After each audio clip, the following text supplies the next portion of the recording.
আসসালামু আলাইকুম রহমতুল্লাহি ওবরকাতুহু। জামাত চরমনায়ের এনসিপির যে 11 দলীয় জোট তারা ঘোষণা দিয়েছিল, তারা চরমনায়কে আলাদা রেখেই তাদের সাথে সমঝোতা না হয়েই সেই জোটের ঘোষণা দিয়েছিল। এটা বাংলাদেশের মানুষের সাথে প্রতারণা করেছে তারা। বাংলাদেশকে দেখানো হয়েছে সব ইসলামী দল একখানে। বাংলাদেশ জামাত ইসলাম জোটের সাথে তারা নেতৃত্ব দিচ্ছে এবং বাংলাদেশ ইসলামী আন্দোলন বাংলাদেশ তারা জোট থেকে বেরিয়ে গেছে। এখন এখানে কারা প্রকৃত ইসলামের দল হইল এটা প্রমাণ করে দিল বাংলাদেশ ইসলামী আন্দোলন বাংলাদেশ। এটা প্রমাণ করে দিল যে তারা ইসলামের পক্ষে আছে। তারা যখন দেখলো যে জামাতের দ্বারাই ইসলামের খেলাফত কায়েম হবে না, যারা ইসলামী খেলাফততন্ত্র দেশে চালাবে না, তাদের থেকে তারা সঙ্গ ছেড়ে দিয়ে তারা এককভাবে নির্বাচন করতেছে সারা বাংলাদেশে। অবশ্যই চরমোনায় একমাত্র ইসলামী দল যেটা আমি মনে করি যে তারা ইসলামের ন্যায়ের মধ্যে আছে। ইসলাম কখনো কাউকে হারতে শেখায় নাই, হারার পরে দাঁড়ানোর ক্ষমতা দিয়েছে।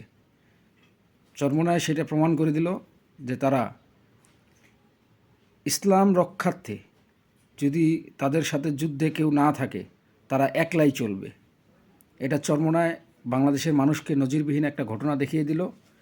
চরমোনায়ের পীর সবসময় বলতো যে জামাত ইসলাম কোনো ইসলামী দল না। সেটা কি আজকে তিনি প্রমাণ করে দিল যে জামাত ইসলাম কোনো ইসলামী দল না?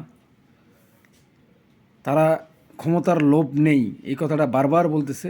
তারা ক্ষমতার লোভে পাগল হয়ে গেছে, সেটা ইসলামী আন্দোলন বারবার প্রমাণ করে দিচ্ছে।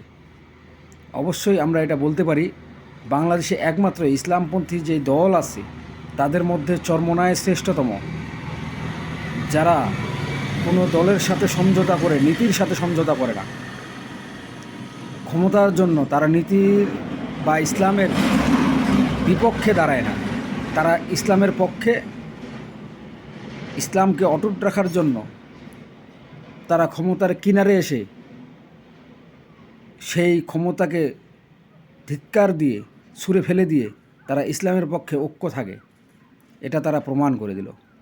অবশ্যই আমরা ইসলামী আন্দোলন বাংলাদেশের এই একা পথ চলা এবং ইসলাম ঐক্য, ইসলামকে প্রতিষ্ঠিত করার এই যুদ্ধে আমরা অবশ্যই একাত্মতা ঘোষণা করব। তাদের সর্বোচ্চ সহযোগিতা করব আমরা।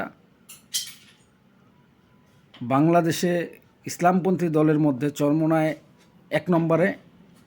তারা ইসলামকে আঁকড়ে ধরার ক্ষমতা আমাদের দেখিয়েছে। তারা একলা যুদ্ধ করার সাহস যেটা দেখিয়েছে, তাদেরকে আমরা স্যালুট জানাই। এবং তারা যেন এই বাংলাদেশে এইভাবে চলতে পারে, আল্লাহ তাআলা যেন তৌফিক দান করে, আমাদেরকে হেফাজত করার